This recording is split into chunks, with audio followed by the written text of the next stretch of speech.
Okay, hi, my name is Emma Booten. We're here in Marina, California. I'm a long-term resident of Marina. I live in Marina. I have my business in Marina. And I am here protesting an anti-transgender event hosted by Monterey Bay Mommies, which is a conservative group in Monterey. A lot of people have talked to me and said, well, this is free speech, they can say what they want. However, free speech only goes so far. When you're attacking a marginalized group, free speech is anything but free. There is quite a cost involved.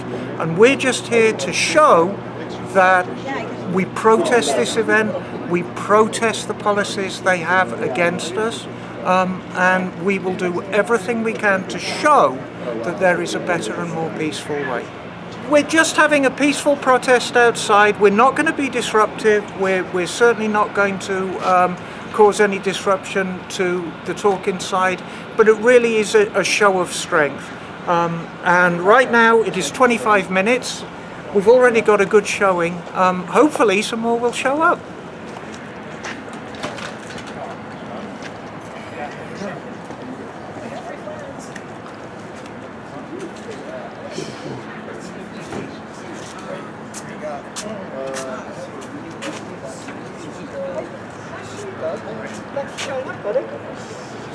So I'm Reverend John Liotti. I'm a local pastor and a supporter of the community that I'm part of. And I'm here really just to express that, first of all, love is love. And second of all kids need support, and all kids need support through the transitions of their lives in whatever direction and whatever way God has made them to be. And we're just really here.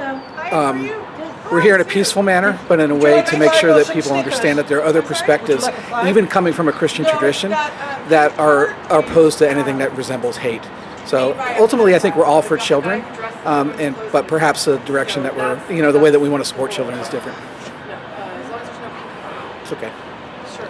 Yeah. But you guys are welcome to come listen. Thank you. Thank you. Chloe's here. Have you guys met Chloe Cole? Have not. She's going to be here. It's important in our country right now that we listen to each other, we come together, and we stand up for what's right. And we may not always agree. That doesn't mean we can't have a dialogue. And ultimately, it is about children. Okay, I'm going to throw this out there. Thank you very much. Yep. I think they might even have time for question and answer, so maybe that might be a time for being able to get some ideas exchanged. Sure. Right. So just we wanted like you guys. Oh, thank you so much. I appreciate that. Yeah. That means a lot. There's food. Great. Thank you. Is there still an admission charge though, to be in there? Yeah, still. I don't know.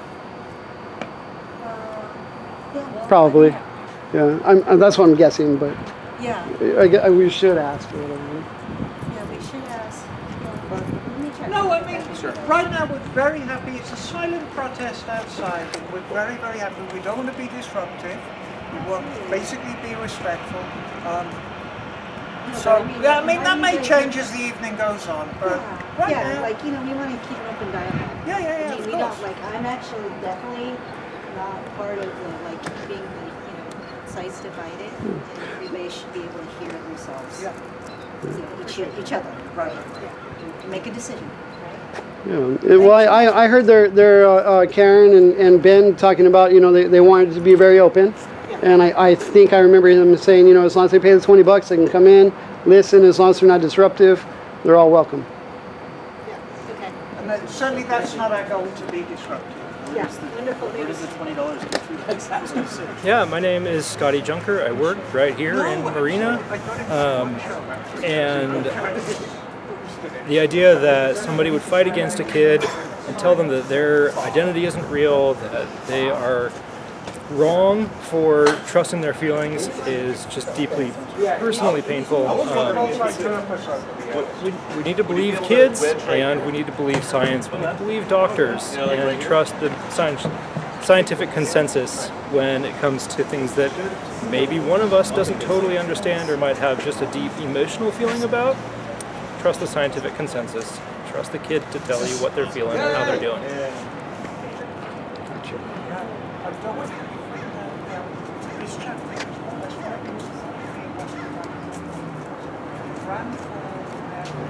Well, my name is Nancy Bernhardt, and I live in Salinas. I'm a retired teacher with the Salinas Union High School District, and a friend of mine from church mentioned the gathering today. Here she is, Emma, and I was absolutely horrified that there would be such a backlash against such a tiny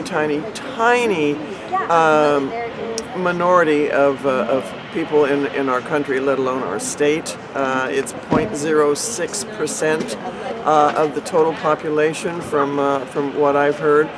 And I've taught all students. I've taught heterosexual students, and I've taught gay students, and I even had trans students. And they are people just as much as anybody else. And if I may, I happened to find this in my notes yesterday, and I think this is something all of us who profess to be Christians or faithful people, this is what we need to abide by.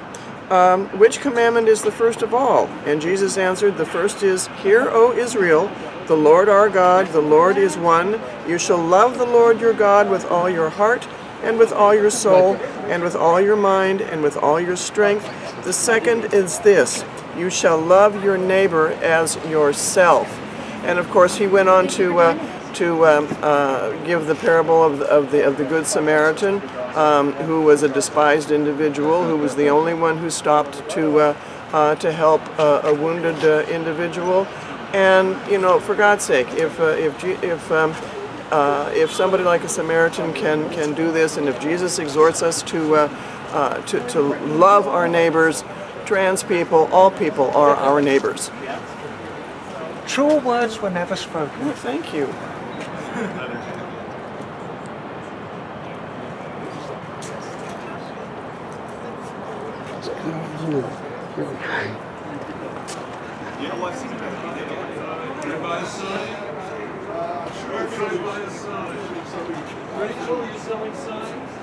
Unfortunately, I am out of time. Okay, I have a flag. You got flag? Oh, thank you. Thank you.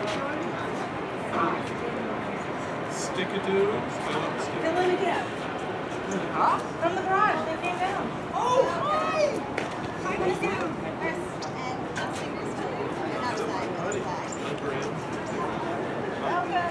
I'm out of flags, but I can get stickers if you want. Stickers are good.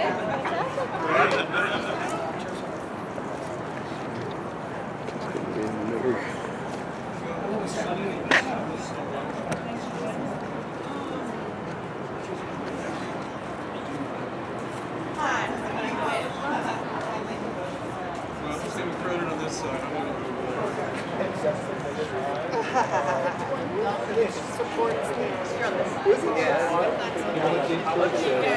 You can protest, but you can't block anybody, okay? Yeah, we're all blocking. We're all gonna be nice. Absolutely. And you should come in for this. We're talking about kids. We're talking about.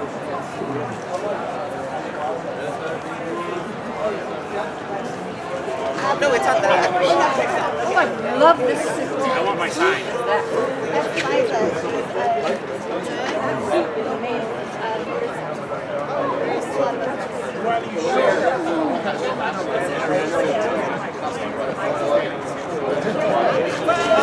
There's a real nice crowd outside.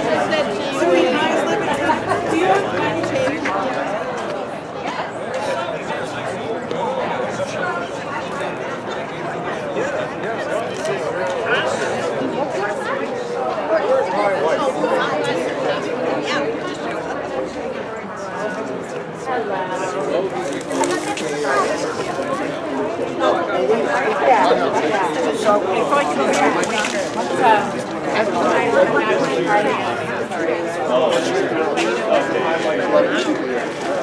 Hello.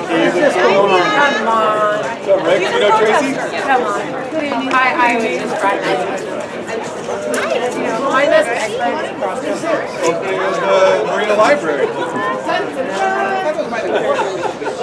My name's Halima, and the reason that I came out here is because I was really curious about why there was a group of people gathering and meeting in our public library about transgender people, and specifically the flyer stated that it was a group of conservative people, so that right there tells me a little bit of something. So it made me very curious about why our public library decided that it would be a good place for an event like this to take place, because it's public for everyone, public for LGBTQ as well as straight people, and so it kind of concerns me that this is where they're gathering. The other reason is because I kind of want to know why they're gathering and what the main subject is. My thing is, there's some things that might concern them that I might even agree with. However, I'd like to know. I'd like it for there to be a more public forum, and where people don't have to pay $20 a piece to go, where we can just have a conversation amongst people about what's going on. Why is it so secretive that they're charging $20 a pop, and that it's a conservative group? I'm not a conservative person. However, there's some conservative issues that I certainly have an agreement on. I'm also a parent. I also believe that people shouldn't be transitioning until they're 18, because then they have a right, they have the presence of mind as an adult to make that decision, and that their adult parents shouldn't be making those decisions for them. That's just kind of one thing, and I believe that they're probably going to agree with me on that, but I don't know if I would agree with them about everything that they're talking about, but it sure would be nice if we would have more of a public forum so that we can all talk about things that we either agree or disagree on, and maybe we can come to some, resolutions about these things. That's kind of where I'm at. I am still a girl. Whimsical poetry about serious girlology. When I pause, you fill in the blank. I am a girl. Yes, that's what I say. I'm a girl yesterday and today. But what about my hair, you say? My hair could be puffy, or longish, or shortish. My hair could be baldish, or bluish, or forkish. My hair could be wavy, or straight, or just dirtish. But no matter how my hair looks, it is girlish. My hair can have sparkles, or braids, or big curls. My hair can look anyway. I'm still a girl. I am a girl. I'm in the girl crew. I'm a girl, and that's always true. But what about the things I do? I can play basketball. I can bake cookies. I can like movies with Ewoks and Wookiees. I can play drums, or like dogs, or like trains. I can run in the sun. I can dance in the rain. I can build puzzles, draw ponies, climb trees. I can like anything in the world that I see. And one thing I like is the girl that is me. I am a girl. I won't lie. I won't hide. I am a girl deep down, deep inside. But what about stuff on the outside? My clothes can be oldish or new off the rack. I can wear jerseys with names on the back. I can wear dresses, torn jeans, or high heels. In short, I can dress any way that I feel. The facts don't care if I wear grunge or glam. The facts say that I am a girl. And I am. I am a girl, and a girl I will stay. But each girl is different. We like it that way.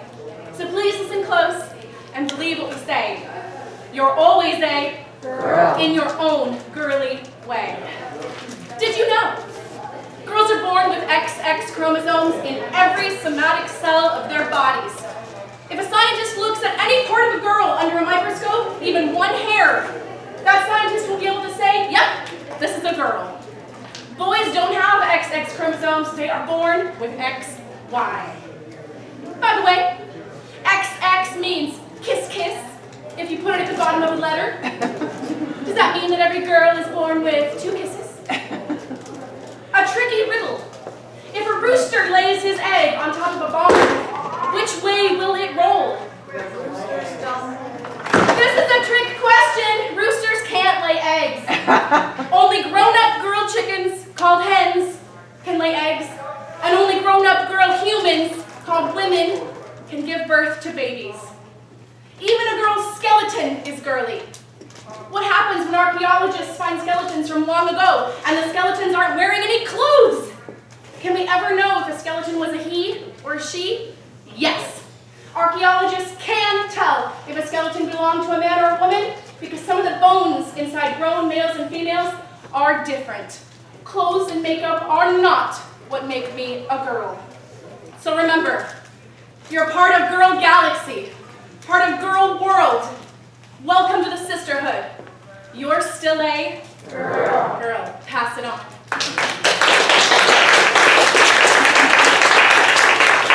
I have the book outside, but even more than for people to purchase it, what I really need is for people to review it.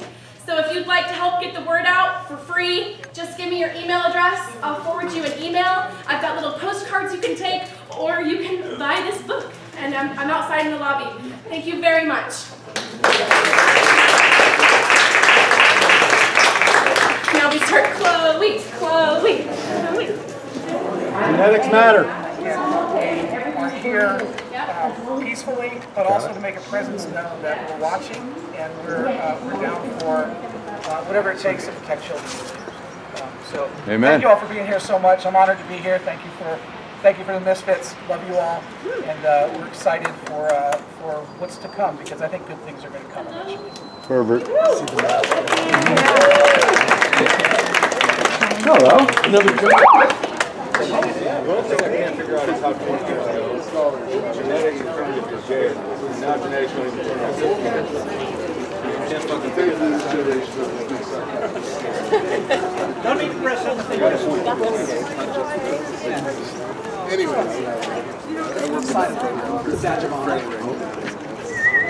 Everybody, thank you so much for coming out tonight. Yeah. My name's Rachel. I live here in Marina. I have family here in Marina. I work here in Marina. This is our community, and we are living in a time in 2025 when our community is under attack more now than ever. We have a lot of queer people, we have a lot of straight people, we have a lot of people supporting us, supporting love and decency and mutual respect and peace and love here in this part of the country and across this country. And at a time when the queer community and the transgender community is in so much danger across this nation, it's so important that we make a safe haven here for people, a refuge for people from across this country and across this world. I'm really inspired to see all of you out here today. I know the previous speaker had said that I was dreading these next 4 years, and seeing so much solidarity here, seeing all of you out here standing up for us is really inspiring, and it means a lot, and this is part of how we build community, is by standing up for each other. So thank you everyone so much for being here.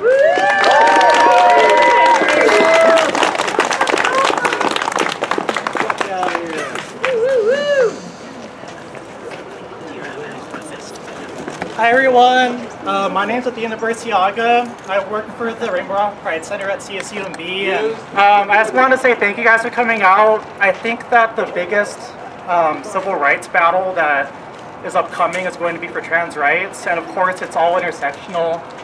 There's no trans rights without gay rights, without rights for people of color, etc. And we're all in it together. Yes, exactly. We're all in this together, and I think that we show strength in numbers, and just the amount of people here alone. Just like I didn't expect a lot of people to come out here when I was driving up, and as soon as I saw all the cars in the parking lot, it filled my heart with hope and real optimism for the future. I mean, there is not just one of us, it's just the majority that makes up this movement. And I wanted to thank everyone for coming out, showing love, and even to the people that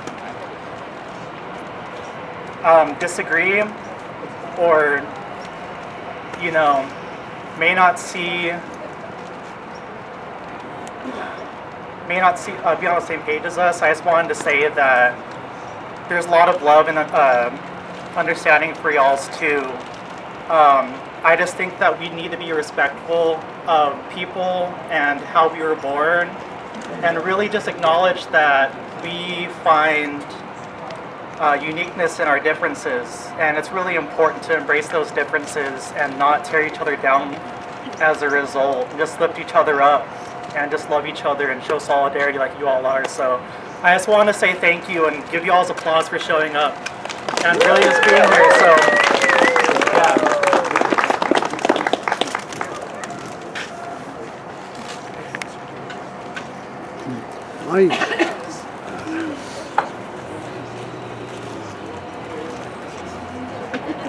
It's in the state of California that we surgically altered young adults that want to transition. I had no idea this even happened. That's how out of touch with reality I am. Well, there's 8 billion people on this planet. I think it's pretty easy for a lot of things to get away from. 5 billion, but close. Oh, okay. I never knew that was could even occur. How? Somebody pre-teen could get surgically altered in the state of California at 14, 15.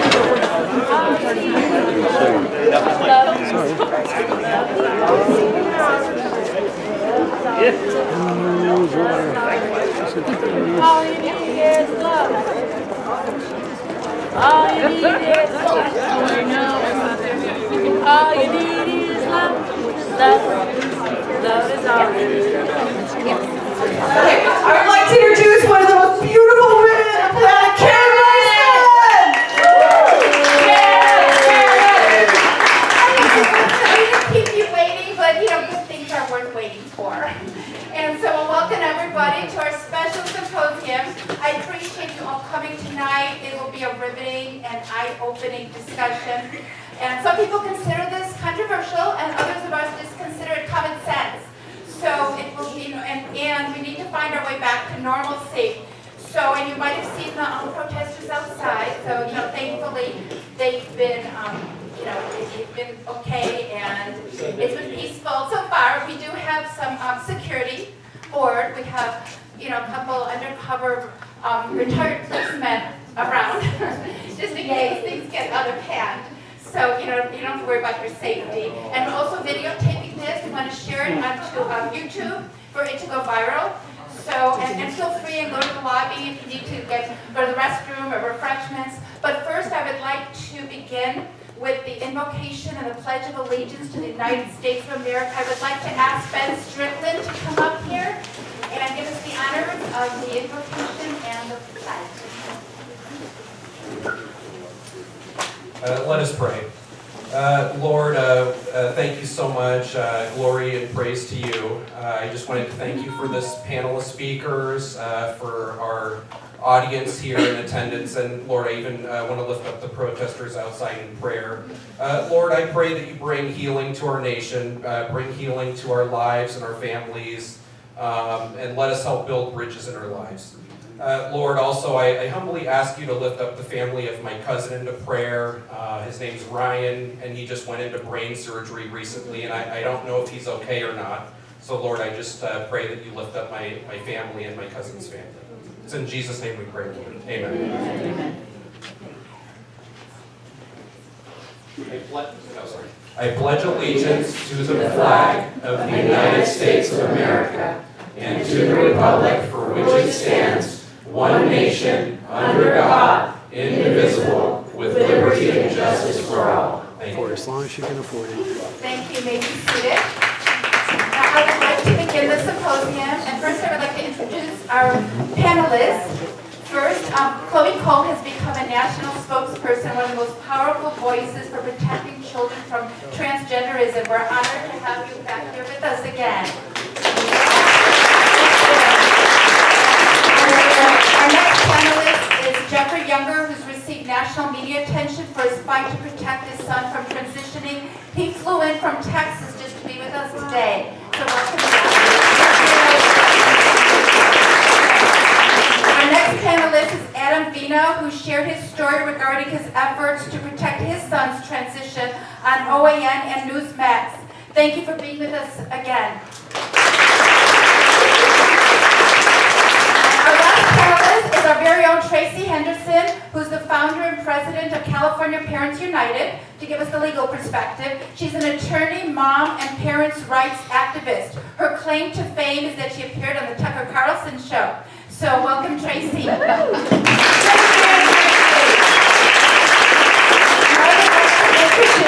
The moderator, Mark Carbonaro. Mark was a longtime radio talk show host, radio broadcaster, and program director, and we're honored to have him here today to moderate the panel. And so ready to begin, take it away, Mark. Okay, thank you. Well, thank you very much, Karen. And by the way, where on earth did you find that old photo? It's only about 20 years and 100 pounds ago or something. But great to be here with our guest. And this is a program tonight that we hope to answer a lot of questions and hopefully bring some understanding to a very complex issue. And I would say one that a lot of viewpoints that you're going to hear tonight represent mainstream thought.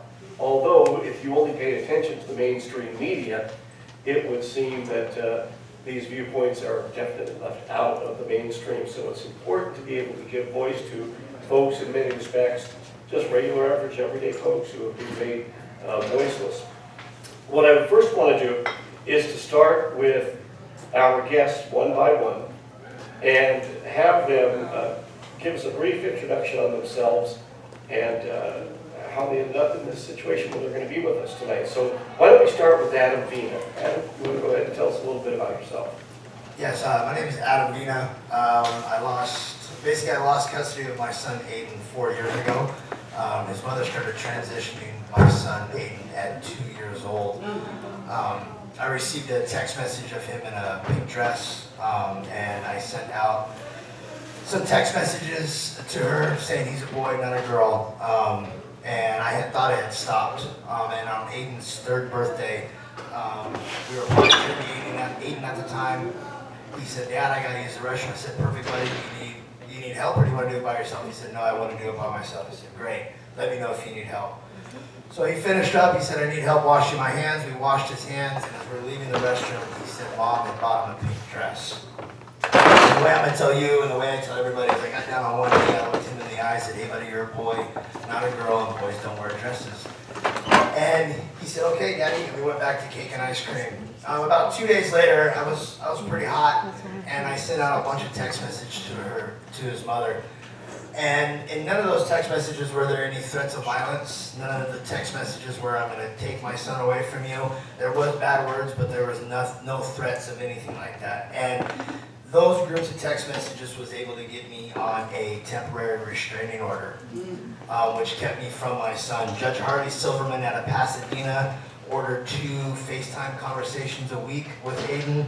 I had to sit there and look at my son in a pink dress, nail polish, earrings, and me being the father, I was not allowed to say anything, because if I said something, it was a violation of the restraining order. And one day he was talking about his dresses, and I talked to his mom. I said, "Why are you putting my son in dresses?" She cut the conversation off with me. I tried to re-engage the court-ordered FaceTime, and she was able to get me on a violation. The next morning, I woke up to 15 police officers, and I was arrested for restraining order violation. And it has been a downward spiral since then. Aiden is now full transgender, according to his mother and the school that he went to. He goes by she, her pronouns. He was going by Violet, now he goes by Luna. I don't know anything about his medical records. They don't tell me anything. And I'm now in the fight to save my son, and save my son's gender, and pray to God they don't not put him on the medications and surgeries that we all know of right now. So, I've got another. I could keep you guys here for another 3 hours telling everybody how crazy and wicked my story is, but I'll let everybody else talk. Thank you guys. I appreciate everybody.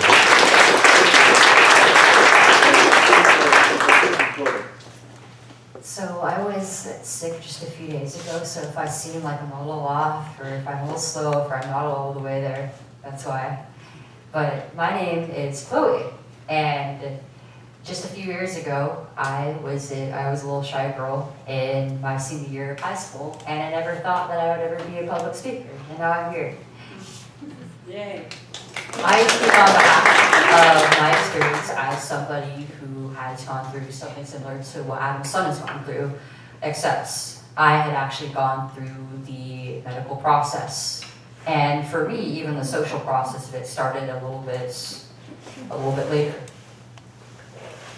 I did not begin thinking that I was a boy until I was about a few years into puberty. And I was, sorry, it's getting a little warm warm in here. Too many people in here. But you know, I'd grown up as a little bit of a tomboy. I had the influence of both sexes as the youngest child of about 5 children. And I felt like I related a lot more to my older brothers than I did my older sisters and my male peers at school than I did the girls who I was in my class with. And being a tomboy was something that I had taken pride in, actually, at first. Until around the time that I was in middle school, it felt more and more that I was losing touch with my peers and how I couldn't be friends with a boy without being asked if we were in a relationship or if I had a crush on him or something. And I found it to be kind of lonely trying to force myself to be somebody who I was not, trying to be more feminine at a time where I didn't feel like that really aligned with who I was. And I also was going through a bit of an early puberty as well. I was a little bit precocious. I was about 8 years old when my breasts began to bud and the rest of my body began to develop. And with that, of course, came a lot of very overwhelming attention at the time. And there were times when it felt like the way that people looked at me was just so inappropriate. And it really made me want to crawl out of my skin. The things that people would say to my face or that I'd hear them saying behind my back. I just wanted to run away from it. And the idea that I got of womanhood from my female peers, or even the things that I would hear from, like the mean comments that I would hear from the boys around me or from the adult woman in my life, was that it was all just chalked down to this terrible, painful, burdensome thing. And it was like, well, I don't feel like I'm feminine enough. I don't feel like I'm pretty enough. All these developments that are happening right now in my life so quickly, feel like it makes me feel like I don't want any part of this. And I started to even feel that if I were born a boy, if I were born like my older brothers, then I would be happy. Then I would feel like I was handsome. I could take pride in my athleticism and these things that set me apart from the other girls around me. And maybe I wouldn't feel like I was such a weirdo. And when I discovered the transgender community online, when I first got on my phone through apps like Instagram or Tumblr, I found that there was an entire group of people who were not too dissimilar from me. All these other young women who grew up thinking that they were tomboys, thinking that there was something that was different, but didn't know what the answer was until they stumbled upon this very same community. And it was like I was looking at a mirror of myself. And that I'd finally found the answer, the key to understanding myself through this framework, this new framework for my identity. What really brought me into it was the theory of sex brains and the idea that some people can have a brain more like that of a member of the opposite sex. And I thought, it just blew my mind at the time.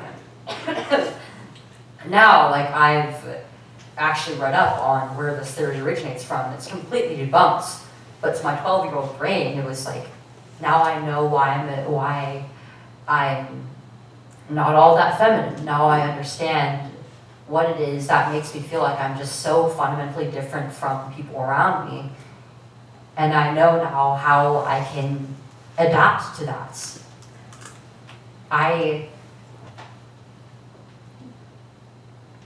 Sorry, are you speaking to me? Oh, okay. And after I started to change my way of dress, I started to call myself by a new name, and eventually as a young man. And I told my mom and dad about these feelings, and they didn't really know exactly what to do about this. You know, they were concerned about me, they wanted to show me that they cared. But they also knew, like, I was just being a kid, that I was just trying to expand my identity at a time when it was normal to do so. You know, I was like at the preteen stage of my life, and a lot of kids tend to do strange things when they start going through puberty and they start trying to either look cool or fit in or even just understand themselves. And they thought, well, I mean, other than having maybe a therapist for her to help her through these feelings, we're just going to let her be. We're going to let her be the tomboy who she's always been, and things are going to be okay. Well, they didn't expect that in the therapy office they'd be separated from me, and that they wouldn't be allowed to really know what was going on in these appointments, other than that they were being encouraged to call me a boy, and that I was being encouraged to this identity. So when they faced the doctors themselves, they asked, what's going on? Why are we being rushed into this? Why are we already talking about things like hormones and these other life-changing medical interventions when she's not even an adult yet? All the questions that they had from doctors were completely reasonable, completely sane, and all the questions that they should have been asking. But the answers that they were given completely were going to throw off the course of the rest of my childhood. They were told that there was no other choice for me than to go down this path, than to go down the path of medicalization that I believed that I was supposed to have. The doctor said to my mom and dad that it was more likely that I was going to regret going through puberty and developing into a normal, healthy young woman than I ever would going through the path of the medical transition. They used my suicide as bait for my parents. They lied to them that if I wasn't allowed to do this, then it was almost certain that I would die.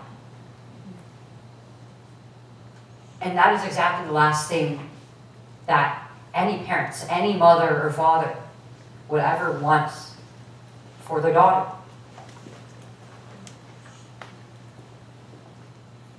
So my mom and dad took it. Because they just had this shoved down their throats. First with the therapy process, and then at pretty much every other step along the way. And so between the ages of 13 to 16, I was going through the medical process of transition. It started with Lupron, which is a chemical castration agent, and then male sex hormones to masculinize my body. And at 15 years old, before I was even legally old enough to operate a vehicle, I underwent a radical double mastectomy. And my breasts were surgically removed. It took less than a year after this point for really my entire feelings around my transition to radically change. Because it hit me then, just how permanent, how destructive this entire process was for my body. And there was no going back. And I didn't think before that I ever would want to go back. because I was truly deluded in this belief that I actually was a young man.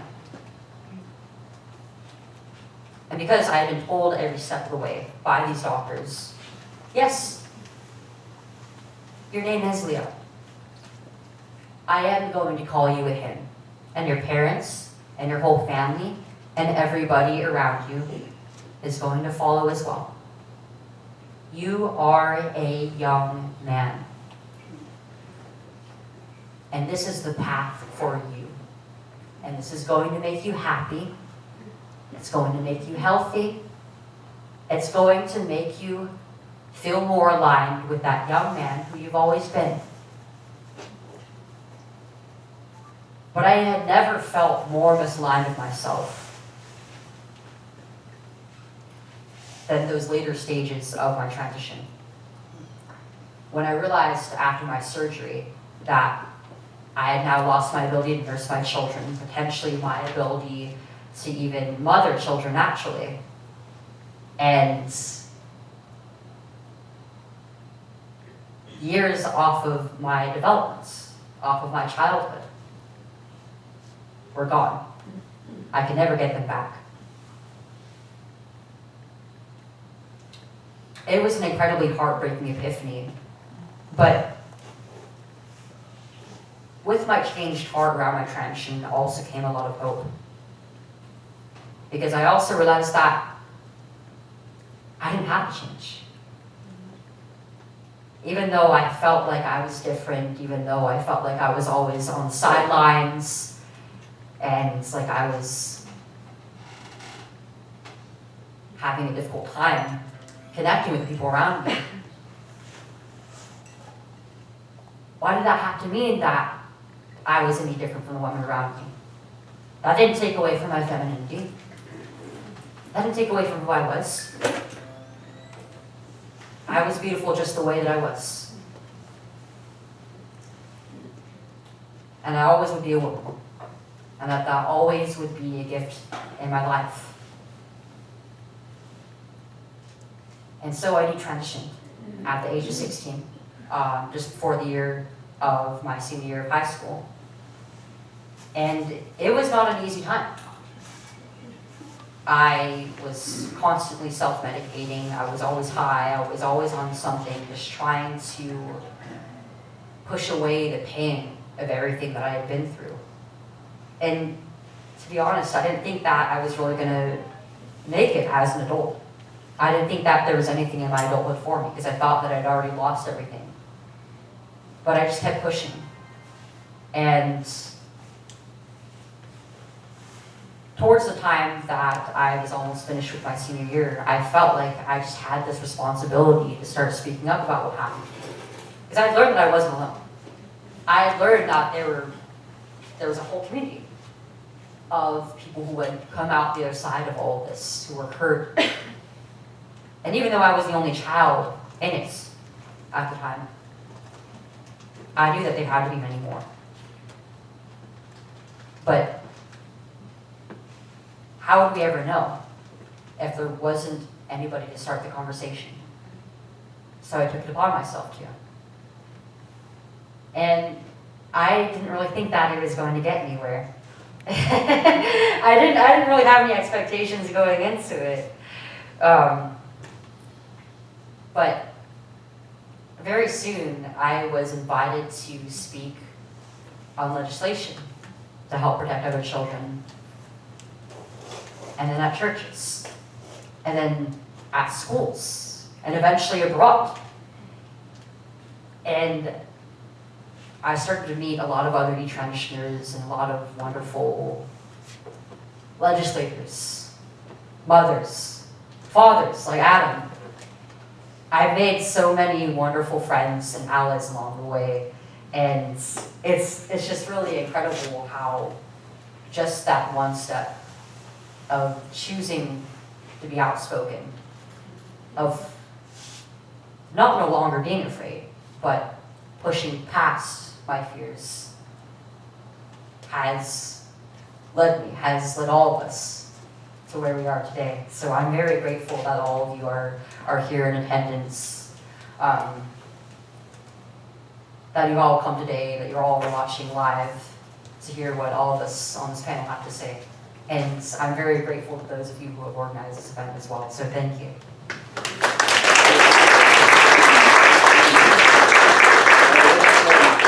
Let's hear Jeff's story. The upshot of it is that through a tremendously corrupt process, which I'll give you more details on, my sons were taken from me, my twin boys were taken from me. James and Jude, I named them after the brothers of Jesus.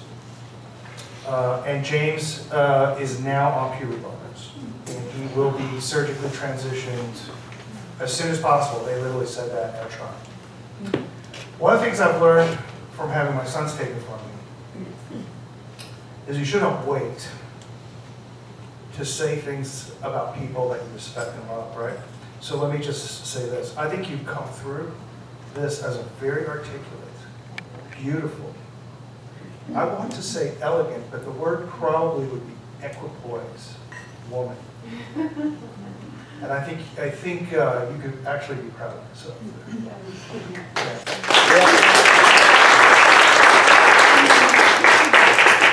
So here's kind of how it started for me. I'm happily married. I have 2 stepdaughters who I thought were adopted. 18 months into my marriage, I found out, well, one of them was adopted from my ex-wife's brother, who's a 3-time convicted felon here in California, was looking at life in prison on a 4th conviction. And she had been addicted to methamphetamine by her father when she was only 12 months old. So I had a special needs child that I didn't know about. I had to take half a year off work in order to take care of this child and get this child into a school where she could succeed. And then I found out that my other stepdaughter was from a sperm donor, and I was lied to about her being adopted. If I had known that, I wouldn't have married my ex-wife, and I probably would have avoided all this. But she deceived me on that. So I've learned all that about 18 months into the marriage. Now, my sons come along. We're about they're 2.5 years old. So she starts telling my son James this weird stuff, like you should put him in timeouts. Well, first of all, he didn't need to go in timeouts. I was lucky with my kids. You know, all kids are different, but you could just explain something to my kids and they would just go on. She put him in timeouts and she would say things like, "Don't be a boy. The monsters only eat boys," and lock him in a room. So I started telling her, you can't do this, and she's a pediatrician. She practiced in Compelled, Texas, where we live. She used her relationships with licensed care providers. She filed for divorce and forced me out of the home. I had 50-50 custody with my kids as we went into trial. It took 3 years to get to trial. And if you go out onto YouTube, you can search for "Mommy Says I'm a Girl." It went mega viral worldwide. I'm an Orthodox Christian, so it even went to Russia, Serbia, all the Orthodox countries, everywhere. And it's my son telling me for the first time that his mother says he's a girl and that he thinks she's a girl. It was my first iPhone video. It was blood curdling because I knew what she had planned for. At that time, I was optimistic because I was in Texas. And you think, hey, you got a good shot at beating this in Texas, even in divorce courts, as bad as they are. Well, we go through a custody evaluation with a psychologist named Blake Mitchell. One of the things you'll find about me is I name people's names. I hold people accountable by name. Yes. This man's name is Blake Mitchell. He practices out of Frisco, Texas, and he still serves 3 counties, courts in 3 counties. He charged me $60,000 for a custody evaluation on my family. It took him a year to do it. And at the end of it, he asked me, what is the most important thing that I need to think about in this custody evaluation? And I said, she's tampering with my son's gender identity. And I showed him the video, gave it to him. The video nowhere appears in his report. And he told the court that my ex-wife was not transitioning my son and that I made it up and it was a false allegation. And on that basis gave me less than standard possession time of my son.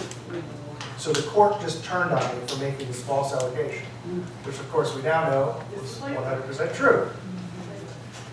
So then the school starts transitioning my son behind my back. I didn't know this till about 2 years in. I would take my son to school in boys' clothes. The teacher would give him a dress, and they would have him use the girls' restroom, and they used his fake girl's name, Luna. And this went on for almost 2 years before I discovered it in 3rd grade. We could talk more about why this is, but that's legal in all 50 states. It's actually legal for them to do this, as I unfortunately found out in my lawsuits against them. So this ramped up. She began to socially transition my son. She basically kind of went overboard with it. And that led to another trial in 2019. And at that little courtroom, the 255th District Court, under Judge Kim Cooks, I name names, the top transgender experts in the world showed up to that little courtroom for a 5-day trial. I had Dr. Levine, who founded the first transgender clinic in the United States in the 1970s. And they shut that clinic down after 4 years because their data showed that it was harming patients. They knew in the 70s this was harming patients. They had all the data. On their side, they had Johanna Olsen Kennedy, who runs the largest gender clinic in Los Angeles County. And my son is now under her care. So I put Johanna Olsen Kennedy into a deposition. And I asked this one simple question. Now I'm facing the equivalent of the Morris Forrester law firm in Texas is a law firm called Coons Fuller. And they are the largest donor to judicial campaigns. And they win every case. They just don't ever lose cases. So I have this woman named Laura Hayes who's sitting across from me in this deposition. And I asked this one question to Johanna Olsen Kennedy. I said, what is the medical basis for removing healthy body parts from children? And she said, quote, if they're causing psychological distress, they're not healthy body parts. Unquote. To Ms. Hayes' credit, she threw her pen on the floor and removed herself from the case. So they had to get another lawyer in from Coons Fuller. Well, in Texas, we can still have jury trials in divorce court. So I learned my lesson the first time. So I had a jury trial. And they weren't going to put a crazy lady like that in front of a Texas jury. Because we got a rule in Texas, some people just need shooting. And that jury would have turned against her. So she never testified. My expert, Dr. Levine, just demolished the entire field. And so I got 50-50 custody, no child support. But most importantly, I got to check on all medical procedures. The liberal judges in Dallas County got together, took a vote. They did this by vote, and moved my case from the 255th District Court to the 301st District Court with Judge Mary Brown. I will refer to her henceforth as Bloody Mary Brown. Judge Bloody Mary Brown had a transgender daughter. And she's systematically using temporary orders. This is important. Tracy will talk about this. Temporary orders in Texas are not appealable. So she used temporary orders, so I had no ability to appeal, and stripped me of all my criminal rights. Now, during this whole process, I realized that something was off. Because I should have been winning from the get-go. Like, the first time a judge looked at this, it should have just been over in Texas, right? What's going on? We can talk about this later, but I learned a lot about what the problem is in the Republican Party and why we can't enact our social agenda in the Republican Party. And I actually completely figured this out and verified it. I also lobbied the legislature and had to mobilize millions of Texans to pass a bill to outlaw these barbaric practices in Texas. I wrote my own bill, submitted it to the Texas Legislative Council. They put it into legalese. When it was passed, they stripped out 3 key sentences, which we'll come back to in a minute because that's how my kid got to California, because of those 3 sentences being missing. And I outlawed these procedures in Texas. This meant that even if this crazy judge, Bloody Mary Brown, gave her full medical authority, she still couldn't do it in Texas, right? So eventually, Bloody Mary Brown puts me under a gag order. Now lawyers, Tracy didn't believe me when I told her about this gag order. No lawyer ever believes me when I tell them it's gag order. I have to show them the text of the gag order. It gave me a lifetime ban from writing newspaper articles, writing blog posts, doing newspaper interviews, podcast interviews, television interviews. It banned me from speaking in public about 3 topics: transgenderism, gender expansiveness, and gender dysphoria for life. And I'm never allowed to tell you whether my sons are boys or girls. So obviously, if you know anything about me, like if you've ever heard of me, you know I never followed that gag order. Like I just didn't follow it. So 3 times in court, I appeared before Mary Brown and told her the simple facts, 3 things I always told her. 1, I have total contempt for the court for issuing a gag order like that on a Texas citizen. Texas has better speech protection from the U.S. Constitution. You cannot do prior restraints in Texas for any reason. There is no reason in Texas. No judge can enact a prior restraint on any period. You are responsible for your speech in Texas. They may throw your ass in jail, all right? But they can't give a prior restraint on it. So I said I have contempt for the court. I said I have contempt for Mary Brown as a judge for doing that from the bench. And I said I had personal contempt for her to do that to a fellow Texan. So I told her, I said, you know, I'm in maximum contempt of court. You are obligated to give me 18 months in the loose derrick jail.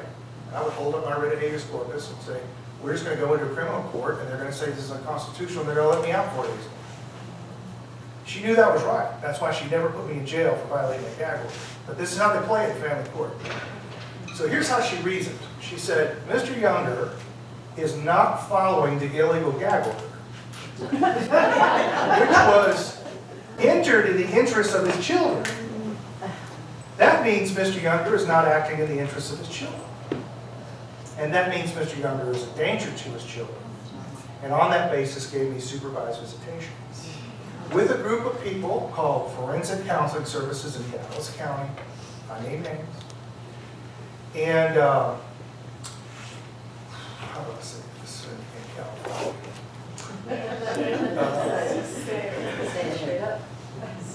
They're fruits and nuts. They were very effeminate men that really creeped me out, let's put it that way. One of them had nail polish on. And they told me that at these supervised visits, I would not be allowed to take my son out of the dress.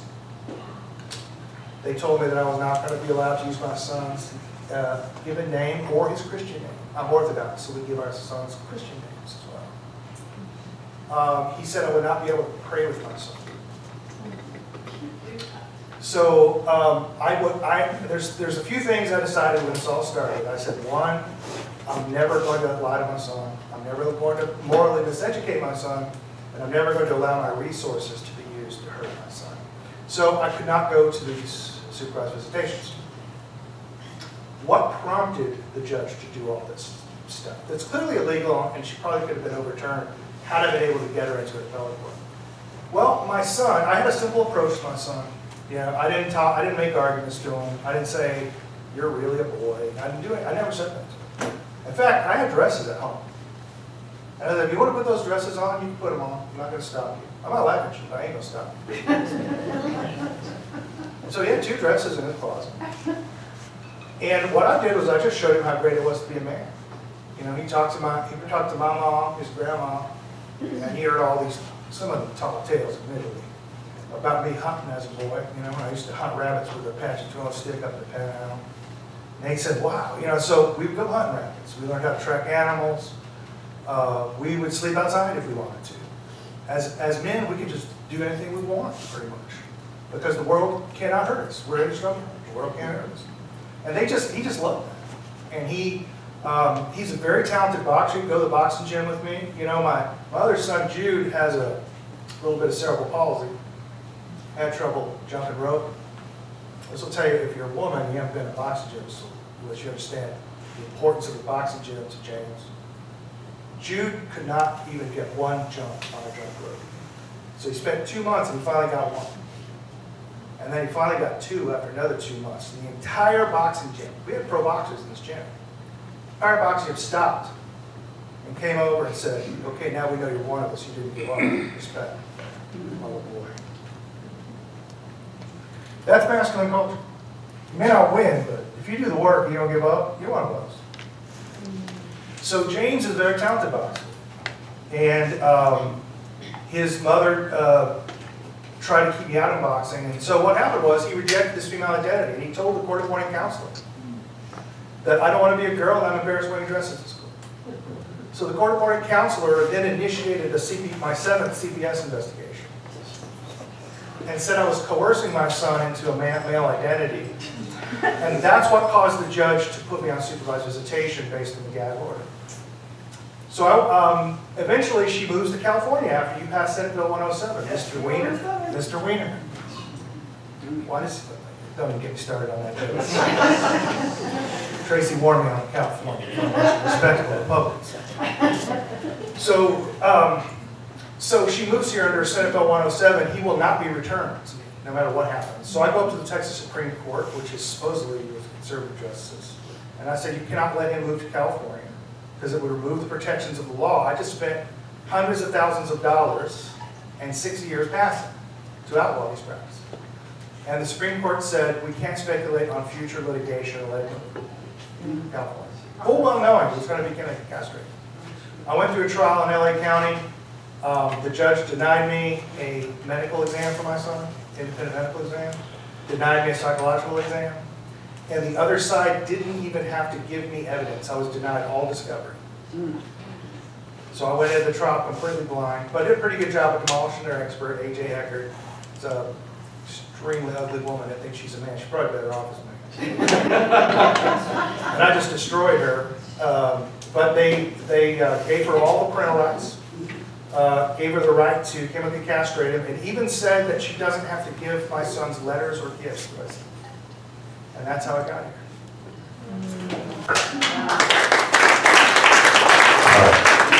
These are shocking and incredibly sad and very touching stories. I don't have a story. My stories are my client's stories. I do want to say one thing, though. I want to give a shout out to Me Too Moms. Christina, if you're listening, Adam, you know who I'm talking about. What I'm going to talk about after really quickly telling you about Christina's story is how bad our institutions are in California, especially our judicial system.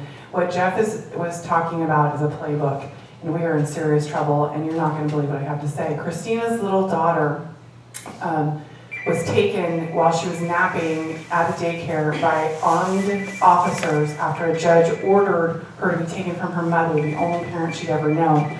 And how that happened in Pennsylvania was because some baby daddy went and had her sign half a document, but the other piece of the document on the front that gave him legal custody, filed it in San Mateo, and it was a stipulated order of custody, and now he has custody of the kid. One day, 3 years later, the district attorney in San Mateo called her up and said, you have an abduction order. And she says, excuse me, what are you talking about, an abduction order?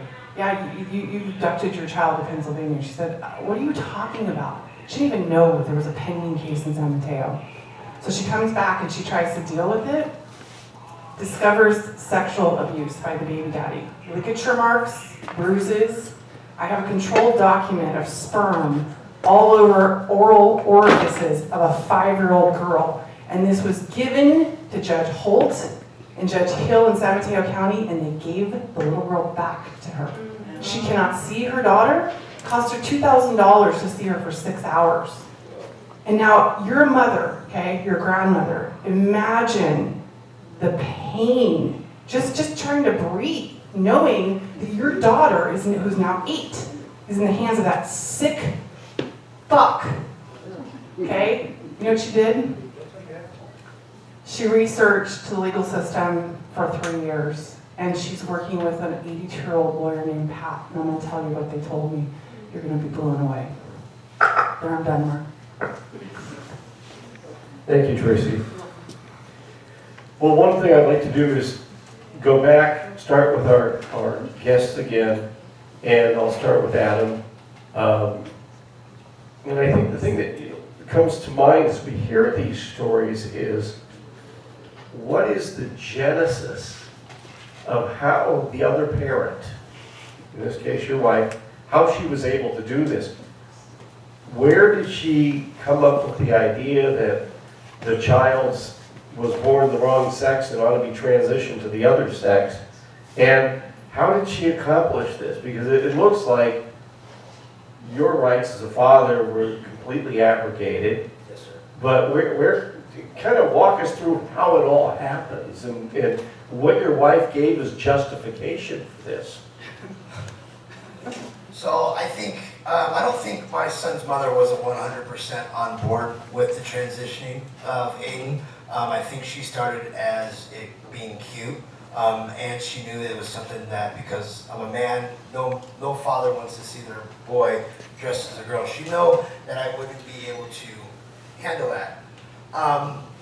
But I don't think she was 100% on board until it got to the legal system, until we got the attorneys involved, the judges involved. So both my judges, me and Jeff do share the same judge. But my first judge was an activist judge from the AFCC, which is a family court judge and attorneys. They're all activists. They're all LGBTQ+. Judge Harvey Silverman was also gay himself. So as soon as I found that out, I knew I never had a chance. And he was the one that ordered the gender assessment at Children's Hospital Los Angeles, which I was not allowed to be a part of. They denied the father any questions to Dr. Jonathan Juarez from Children's Hospital.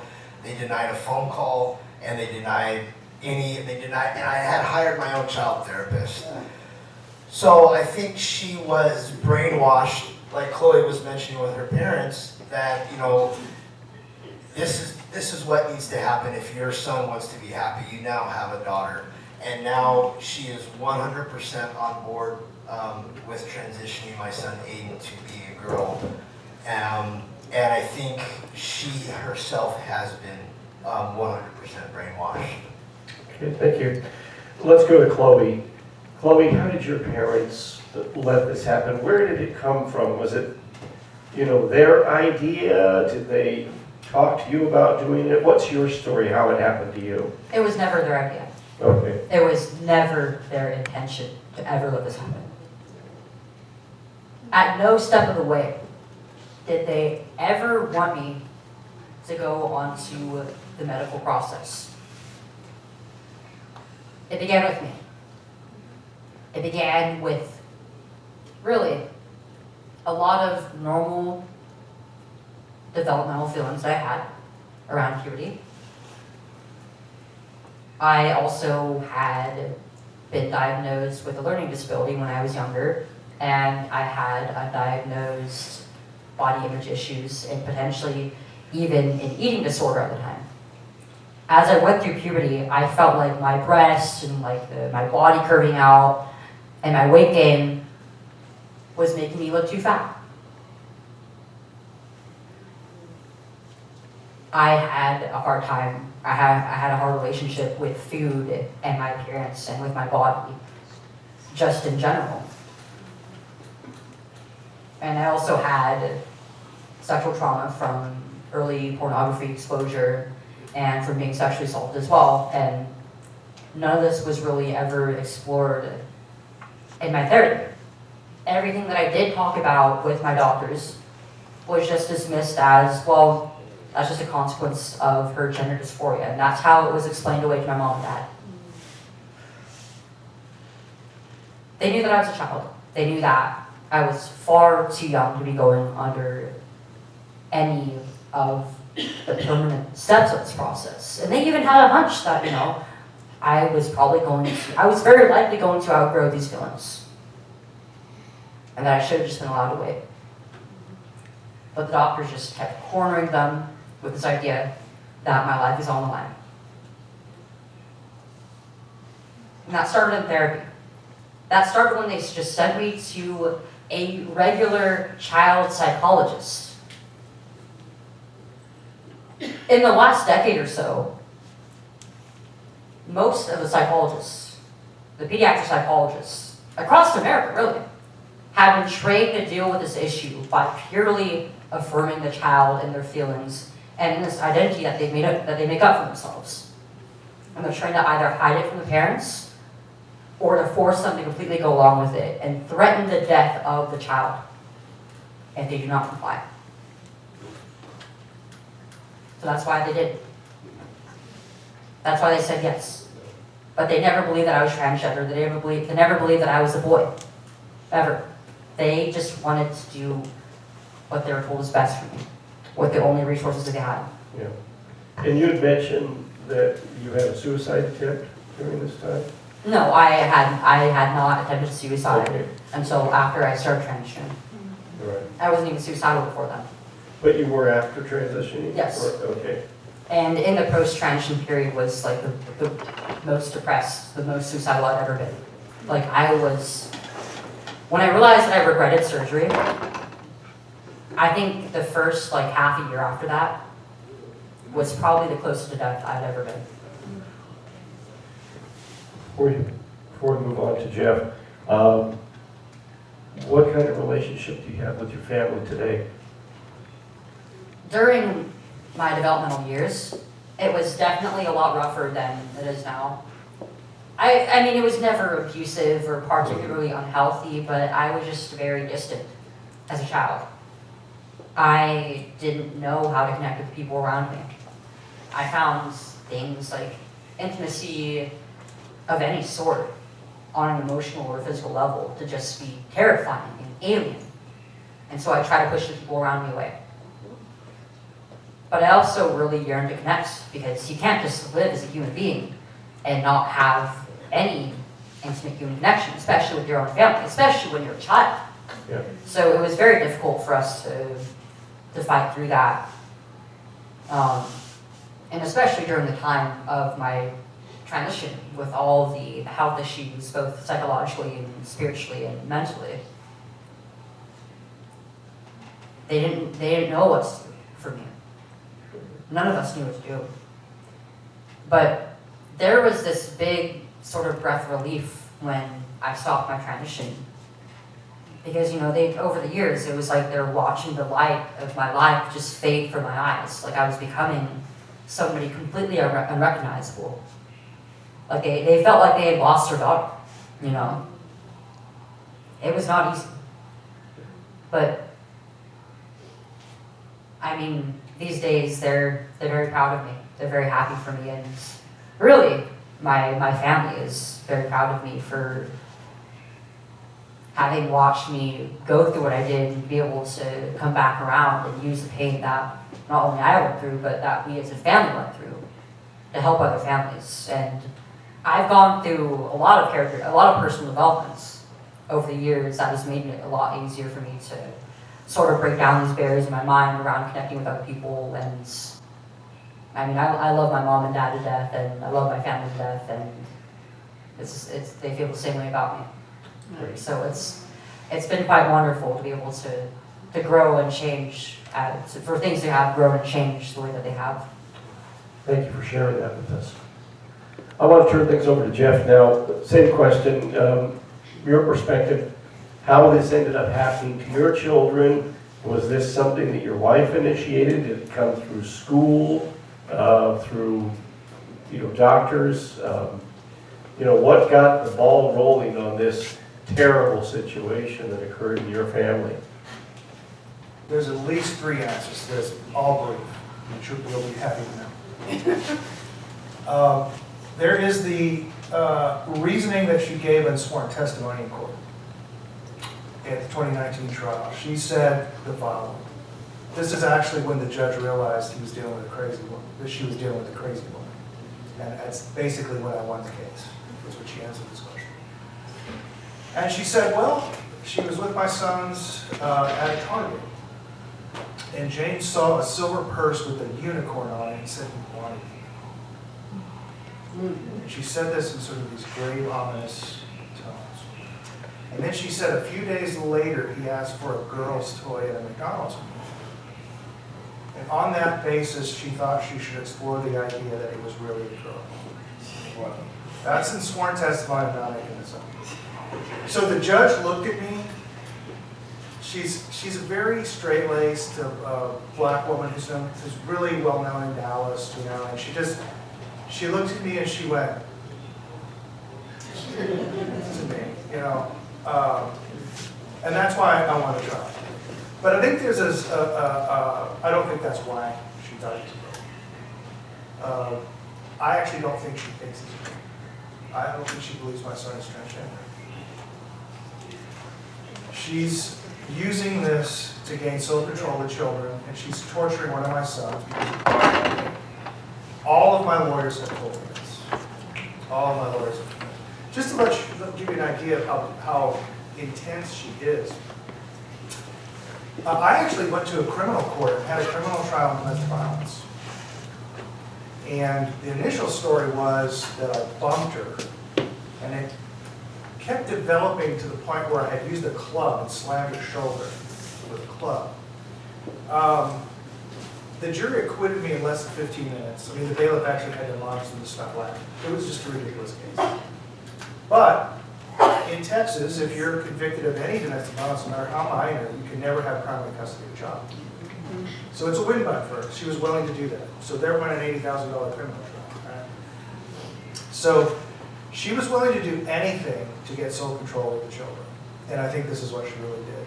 And then I think there's maybe a larger answer to your question, like, why would that even be a thing in court? Like, how could it possibly even be a thing?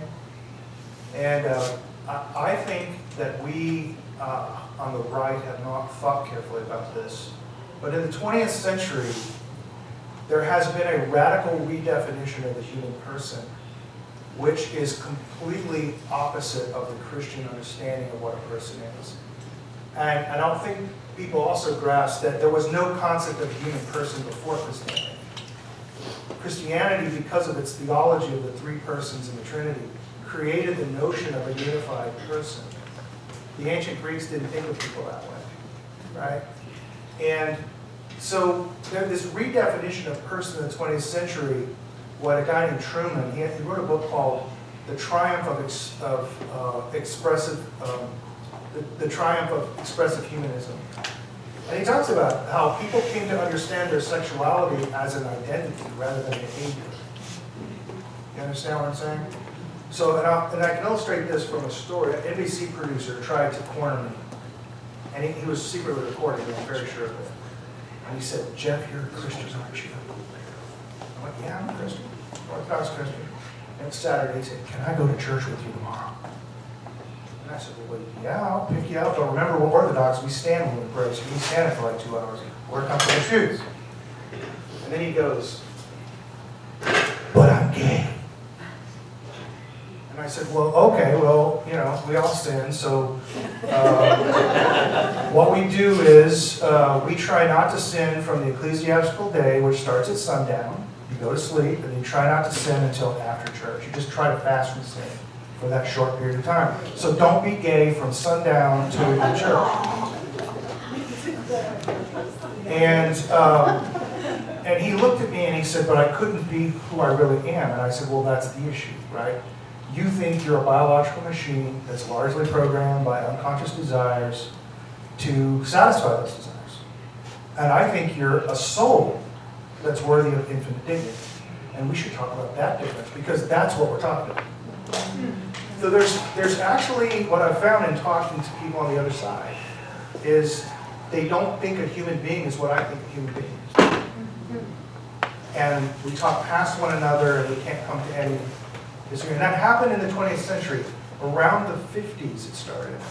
And Truman documents this big change to the point now where all of your institutions now believe this stuff. All of them. And so there's 3 answers to that. Thank you. All right, Tracy Henderson.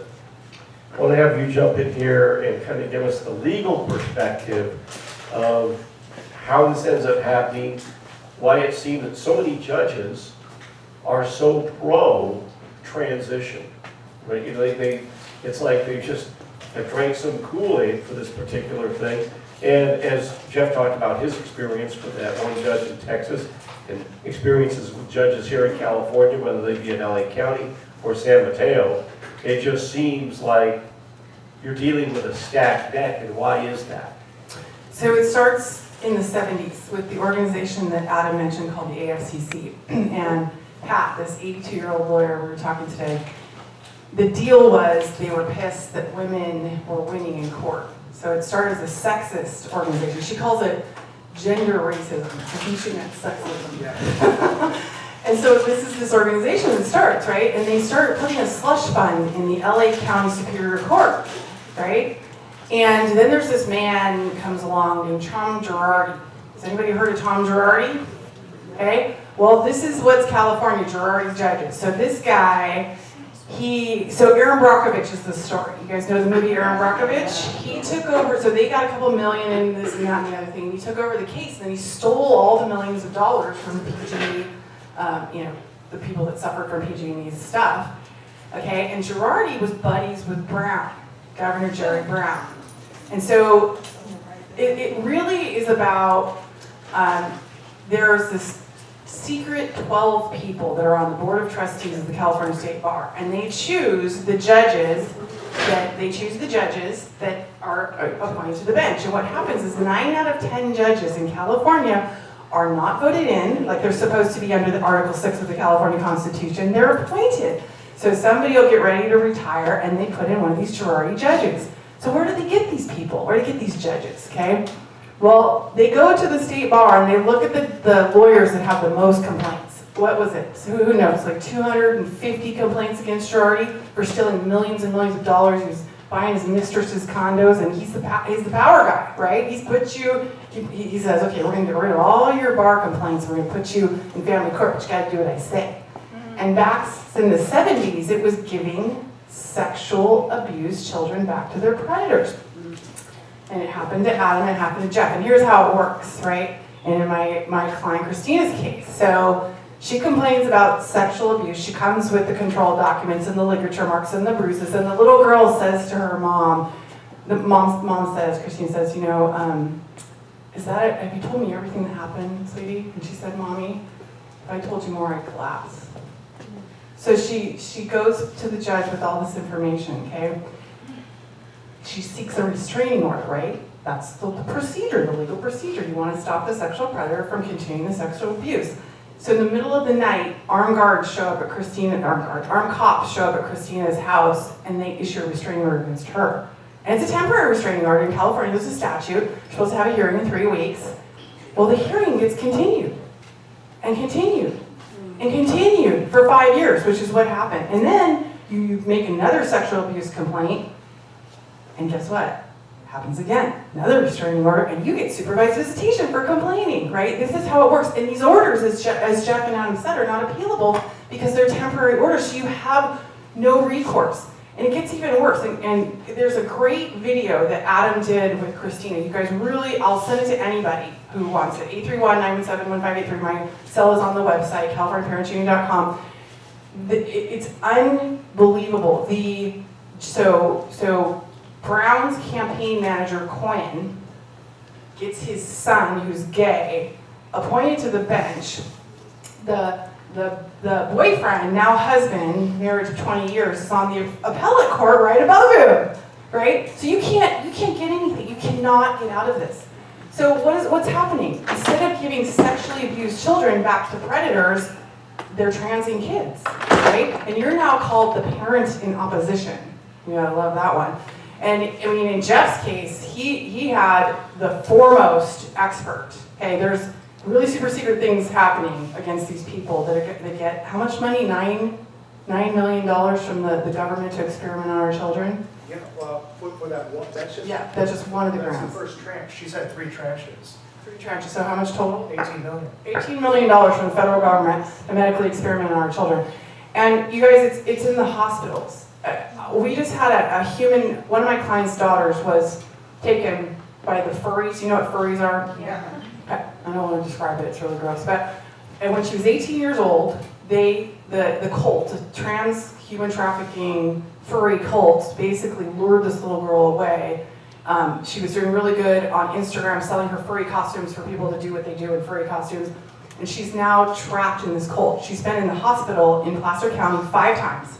Okay? My client calls me the other day, and she says, my daughter's here, we need to help her.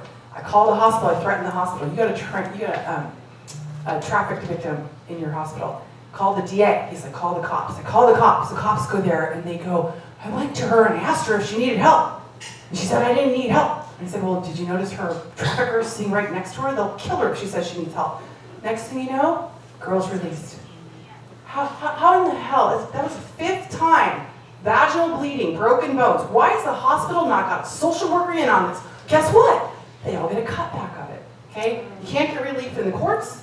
You can't get relief with the police. You can't get relief with the DAs. So you know what you do?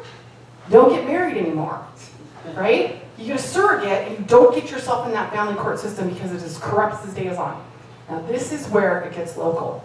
So you guys, I have no ambitions to be a judge. I was, before this pandemic, I needed a volunteer opportunity. So I wanted to be a traffic court judge over a Marine Corps. What do you do, right? So I have these cases like Jeff's. I represented Jeff for a while. I have cases like Christina where I'm losing. Like these judges are crazy. The law is right there on my side and I'm losing. I just can't figure out what's going on. Well, I meet Christina, my client. Remember, she saved her life by doing all this research. There is a commission, it's called the Committee of 111. They report to Governor Newsom and they appoint all your judges, 9 out of 10 judges. We do not have a fair system in this state. And so one of my new missions now is to take this judicial system down. You really need to understand. So this committee, so she sends me this list of this committee of 111. So guess who's on the list? Take one guess. Name a judge. Villarreal. Guess what Judge Villarreal did to me? She calls me in her chambers, right, when I was assigned to be on the bench in Marina to do traffic court, woo-hoo, right? And she says, there's a conflict of interest. You have a case in Monterey, so that's conflict of interest. I'm not letting you get on the bench. I was like, there are 2 different buildings in 2 different cities. How is that, right? Got the list, and there's Villarreal on the list. She was not letting me get on that bench. There's no way, because I'm not a jury judge. I won't give sexually abused children back to the predators. So anyways, yeah, that's what's happening. It's the AFCC, goes back to the 70s. We are in serious trouble. We really need to burn the family law system down to the ground. We have 100 years of jurisprudence, okay, that gives the fundamental right to care, custody, and control of your child, okay? And the family law courts do not respect it, as you're seeing from these guys. It's really bad. Thank you, Tracy. All right, we're going to move on to category number 3 of 5 that we have here. And we'll start with Adam. And Adam, how do you advise parents whose children are believing they are trans? What advice would you give to parents? That's a difficult question for me to answer. I think what you're going to need to do is don't affirm the gender that they're portraying themselves to be. I think Chloe would be a lot better at answering this question. But don't affirm it. Just continue to, treat them as if they were either a boy or a girl. What God made them, because for me, I would never have done that with my son because I did not want to cause more damage and more harm to my son. And by what they're doing to my son now is, in my opinion, is probably not going to be reversible. So I always say I'm never going to have, if this 8-year restraining order gets taken off my record and I get some type of custody of my son, I'm never going to have the little boy that I had when I last saw him at 3 years old. I'll never ever have that ever again. No baseball games, no teaching him how to ride a bike, no fishing, nothing like that. Yeah. Childhood lost.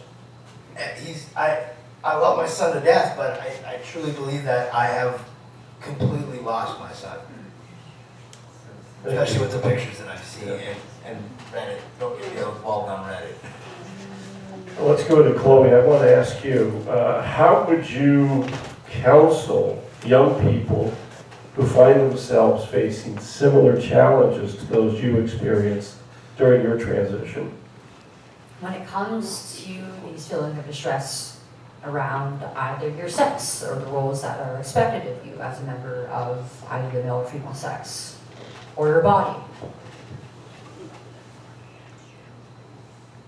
those feelings, the distress that you have, around those things. It's very real, but that does not mean that they are true. There is no such thing as being born in the wrong body.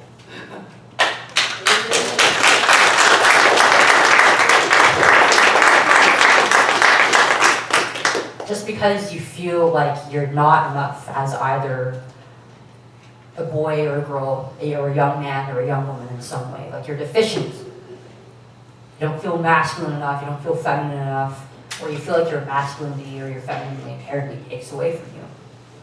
That doesn't mean that that is true.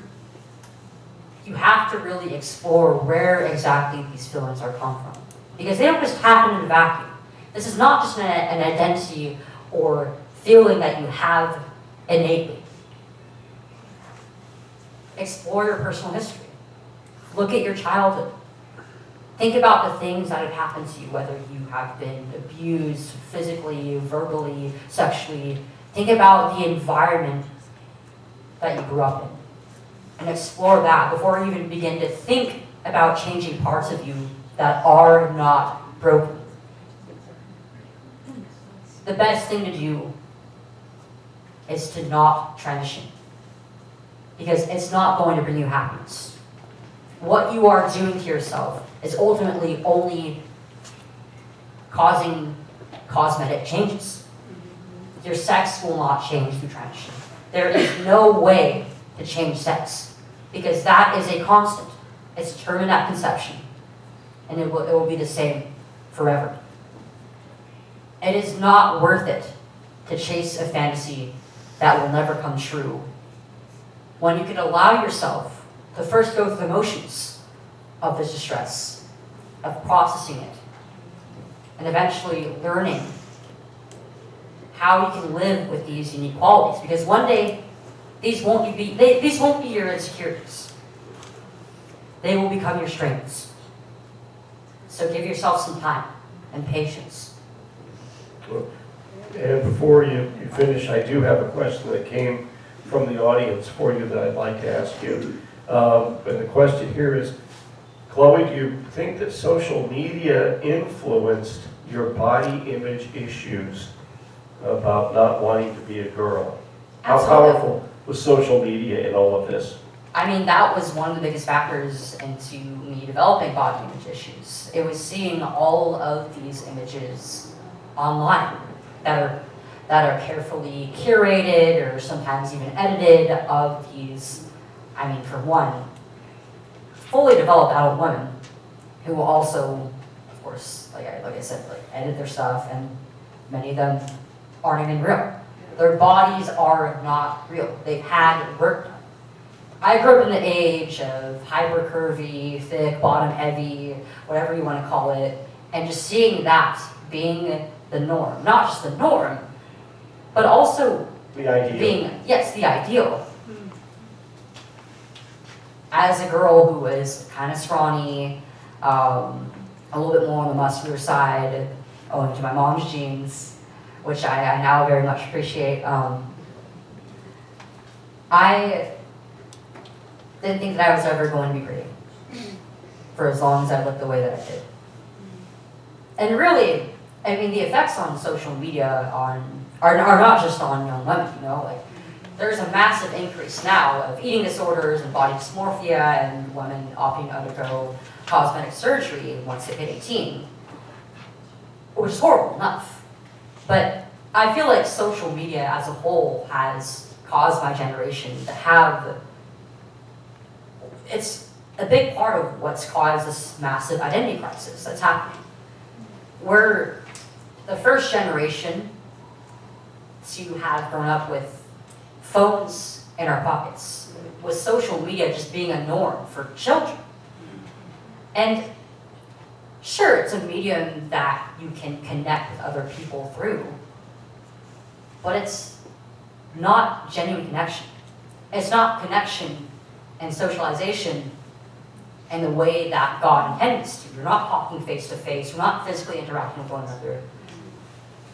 We're interacting with each other through these algorithms that are designed to maximize our time spent on them, manipulating our emotions, our feelings, often feeding us content that really has no real substance to it. It's quantity over quality. Absolutely, yes. And we get this ideal of what life is supposed to look like, and we're fed all of these harmful ideas about that. And it came about in an age where, of course, a lot of children grew up, maybe not necessarily separate from the parents, but there's not that value of family and closeness with your parents and tradition anymore. Right. It's completely replaced that. And what have we gotten out of it? It leads to a breakdown in the family. Thank you. Let me go to Jeff now. Jeff, what advice do you have for parents who find themselves facing the type of situation that you went through? You know, talking about something at the beginning stages.